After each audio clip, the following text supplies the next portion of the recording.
Have you ever really stopped to think about something as basic as breathing? Yeah. I mean, for horses, that simple act can actually become this silent, dangerous battle. It really can. So today, we're diving deep into a critical physiological challenge, one that often goes unnoticed until it's, well, pretty severe: equine respiratory acidosis. Yeah, it's a big one. Our mission in this deep dive, and we've pulled this straight from specialized guides and the latest research, is basically to give you the ultimate shortcut. Hmm. You'll walk away really understanding what this condition is, why it happens, how it impacts horses, and maybe most importantly, what the latest thinking suggests for diagnosis and treatment. Absolutely. Let's get into it. Okay, so let's unpack this. At its core, equine respiratory acidosis. It's a serious imbalance in the horse's acid-base system, right? That's it exactly. You're looking at a primary increase in something called PaCO2. That's the partial pressure of carbon dioxide in the arterial blood. Okay. And that increase then leads to a dangerous drop in the blood's pH. That state is called acidemia. Acidemia. So why does that imbalance happen? Essentially, it just screams one thing: hypoventilation. Hypoventilation, meaning? Meaning the lungs just aren't doing their job effectively. They're not removing the carbon dioxide, which, is a constant byproduct of the body's cells doing their work. Right, metabolic waste. Exactly. Think of it as a volatile acid that just keeps building up if it can't get out. And here's the critical thing. This isn't some super rare condition. Oh, really? No, it's surprisingly common, especially in horses that are critically ill or under anesthesia. That's a big one. Okay. And when that CO2 builds up, it significantly impacts vital functions. Think heart performance, blood flow to organs, even brain function. So spotting it fast, managing it correctly, it's absolutely crucial. It sounds incredibly delicate, that balance. You mentioned the body tries to maintain pH within a really narrow range. Yeah, it's amazing. In a healthy horse, the arterial blood pH is kept super tight, usually between about 7.39 and 7.45. So how does it manage that? How does the body pull off this constant tightrope walk? Well, it relies heavily on some pretty clever internal buffer systems. The main one is what we call the bicarbonate carbonic acid system. Okay, the buffer system. Yeah, picture this sort of constant dynamic dance. CO2 combines with water, forms carbonic acid. That carbonic acid then quickly breaks apart into hydrogen ions. Those are your acid bits. Yeah. And bicarbonate. H plus and HCO3. Got it. Exactly. And what's fascinating here is we use the PaTO2 level to tell us about the respiratory side of things, because that's mainly controlled by the lungs. Makes sense. And then we look at bicarbonate, the HCO3, for the metabolic side, which is mainly handled by the kidneys. Lungs and kidneys, the key players. So when respiratory acidosis kicks in, it's because there's a primary surge in PaCO2. We call that hypercapnia. Hypercapnia, high CO2. Right. All because the lungs just aren't moving enough air, they're hypoventilating. Yeah. That extra PaCO2 means more carbonic acid, which means more hydrogen ions are released, and boom, blood pH drops. Acidemia. So when this imbalance hits, the horse's body doesn't just take it lying down, does it? It tries to fight back. Oh, absolutely. The body's compensatory mechanisms are quite remarkable, really. How does that work? Does it always succeed? Well, it depends on how fast things happen. If we're talking about acute respiratory acidosis develops fast, minutes to hours, the first response is mainly chemical buffering. Like internal sponges soaking up acid? Sort of, yeah. The body's buffers jump in immediately, but the kidneys, they're the long game players. They haven't had time to react yet. Okay. But if the condition sticks around, becomes chronic, say over hours to days, then the kidneys really step up. Ah, okay. What do? They start working overtime, basically. They increase how much bicarbonate they reabsorb back into the blood, and they ramp up excretion of those hydrogen ions into the urine. Trying to balance the scales. Exactly. This renal compensation aims to boost the plasma bicarbonate, trying to pull that pH back towards normal. And sometimes, it can get the pH close, even if the CO2 itself stays high. But not always. No, definitely not always. If the underlying problem is just too severe or goes on too long, these compensatory efforts can just get overwhelmed.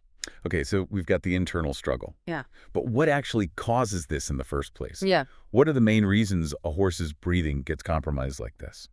It's a surprisingly diverse list of things, but they all lead back to that same fundamental problem: ineffective breathing, ineffective ventilation. Right. We can kind of group them into a few key categories. First up, you've got upper airway obstruction. Okay, like a blockage. Exactly. Anything physically blocking airflow into the lungs. Think of conditions like laryngeal hemiplegia, people often call it roaring. Right, I've heard of that. Or dorsal displacement of the soft palate, DDSP, that's another common one.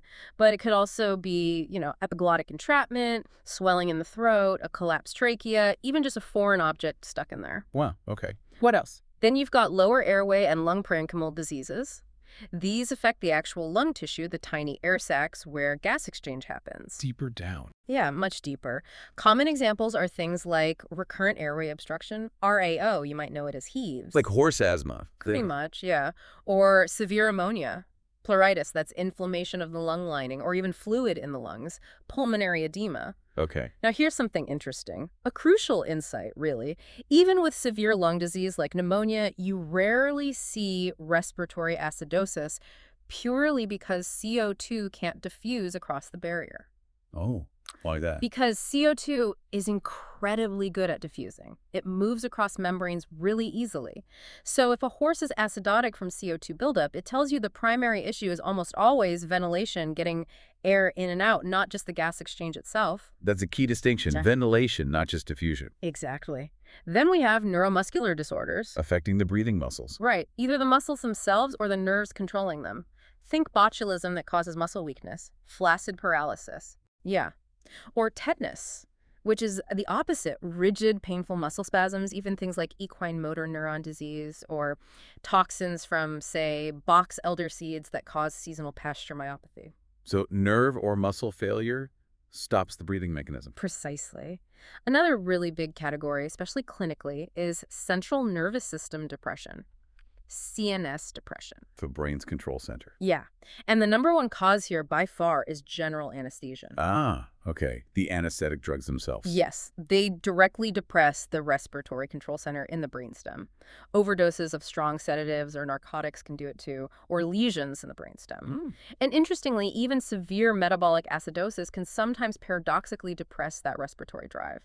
And it's really important to remember that large animals, like horses, are just naturally more prone to hypoventilation under anesthesia. Why is that?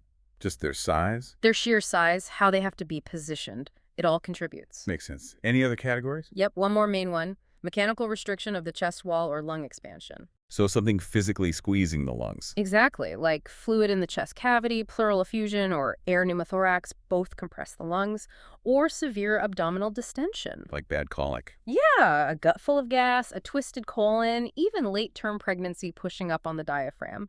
All that restricts how much the lungs can expand. Even broken ribs or a flail chest can do it. Wow. Quite a list. It is. And there are a few other less common but still notable causes, things like malignant hyperthermia, very rare genetic thing triggered by anesthesia, causes massive CO2 production. Yikes. Or even temporary acidosis during really intense anaerobic exercise because their breathing gets locked into their stride. And for foals, you worry about prematurity, difficult birth, lack of oxygen around birth. Okay, so with all these potential causes, how does this actually look in a horse? What are the signs? I imagine they could be subtle sometimes or masked by whatever else is going on. That's absolutely right. The signs can be really varied. It depends a lot on how severe the hypercapnia and the acidemia actually are. So what might you see? Well, looking at their breathing, initially you might see tachypnea, faster breathing as the body tries to compensate. Trying to blow off CO2. Right. But if the hypoventilation is the main problem and it's severe, ironically, the breathing rate might actually be normal or even slow. Oh, okay. What you will likely see is increased effort. Things like an exaggerated push with their abdominal muscles. You might even see a heave line along their flank. Right. Flared nostrils, maybe even open mouth breathing. Dyspnea, which is just labored, difficult breathing. That's a clear red flag. Okay. What about signs beyond just the breathing? Yeah, there are other systemic signs. Tachycardia, increased heart rate is common. Altered mentation is a big one. Like how? Anything from just mild depression, lethargy, maybe disorientation, all the way to stupor if the hypercapnia is really bad. Sometimes non-specific neurological signs too, like head pressing or just being unsteady. You look at their gums, their mucous membranes, they might be normal, maybe flushed red, or if they're also low on oxygen, they could have that bluish tint cyanotic. Sweating is also possible, just a general sign of distress. And history matters too, I guess. Oh, hugely. Like you said, for a foal, was it a difficult birth? For an adult, especially a performance horse, is there a history of respiratory noise during exercise? That points towards an upper airway issue. Okay. Yeah. So if you see these signs, how do you definitively diagnose it? How do you get that internal picture? The absolute gold standard, no question, is an arterial blood gas analysis, an ABG. ABG, what does that tell you? It gives us direct measurements of several key things: the blood pH, the PaCO2, bicarbonate levels, and something called base excess. Okay. So a low pH tells you it's acidic, a high PaCO2 confirms it's respiratory acidosis, that's the primary problem, and then the bicarbonate and base excess values, they tell us how much the kidneys are trying to compensate.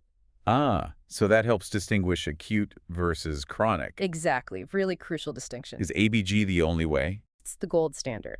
But, connecting this to the bigger picture, sometimes a venous blood gas, a VBG, can give you a quick, less invasive first look. It's not as accurate for the PaCO2 itself, but it can be useful in a pinch. Okay. But honestly, no test replaces just a thorough clinical assessment, good physical exam, detailed history from the owner. You need all those pieces to put the puzzle together. Right. Context is key. Yeah. What about real-time monitoring? Like if a horse is critical or under anesthesia, you need to know what's happening moment to moment, right? Absolutely.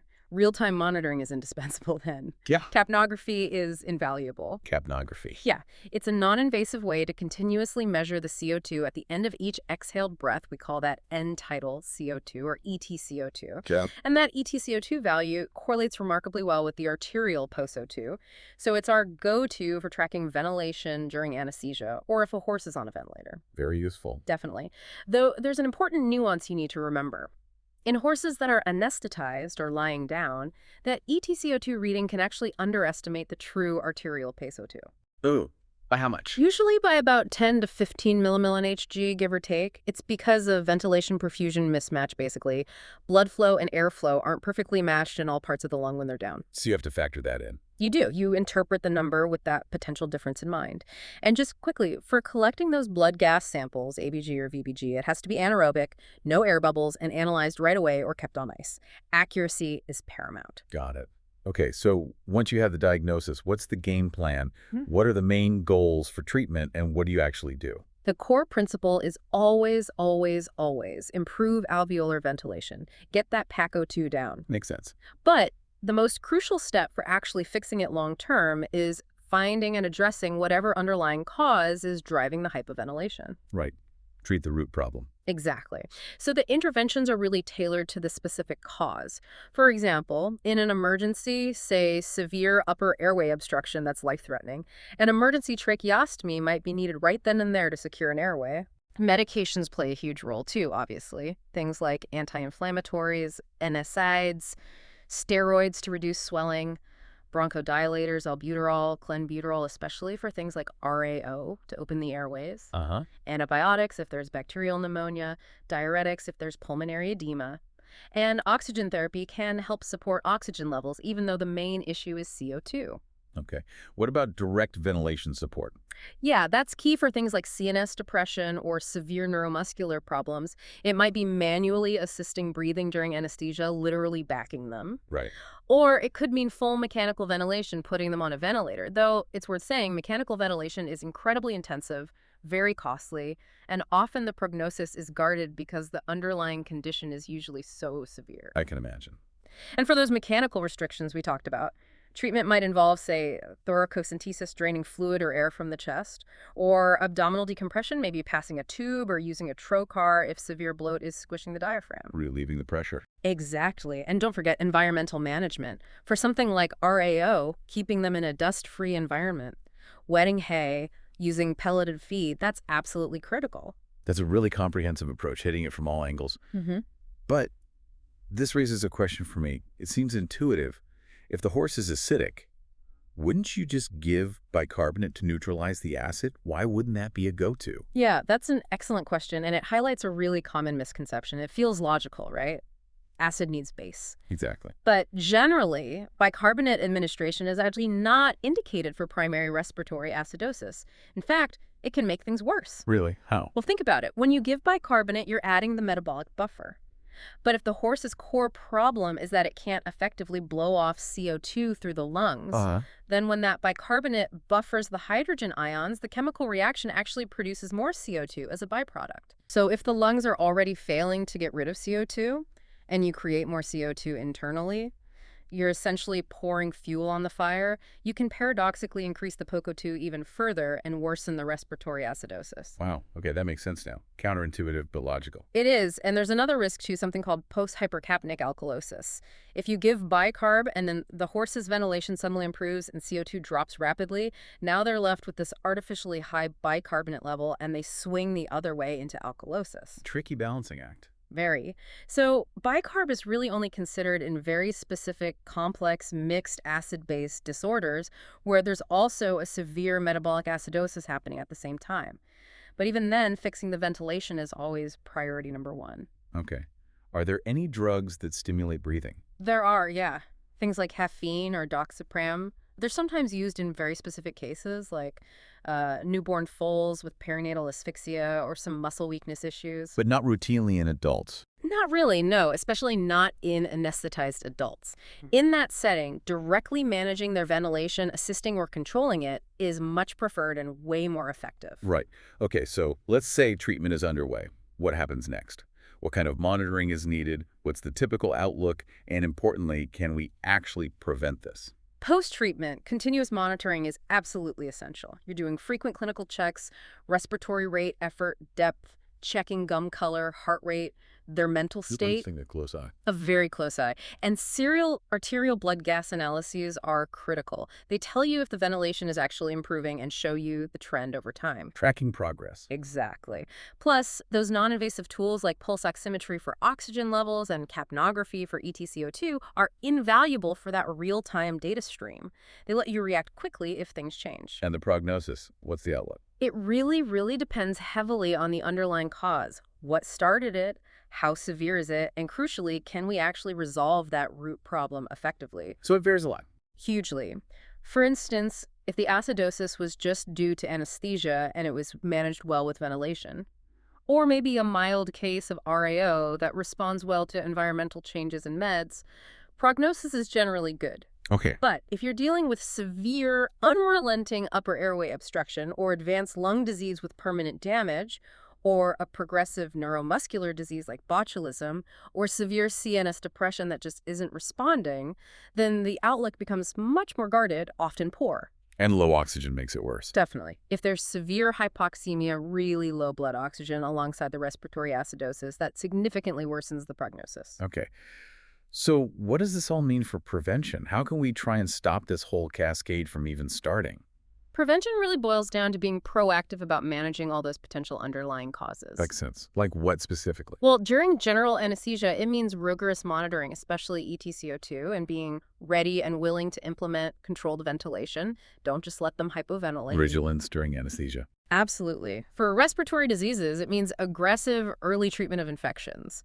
And for chronic things like RAO, consistent proactive management, strict environmental control, appropriate meds, not letting it flare up badly. Managing the chronic stuff well. Yes.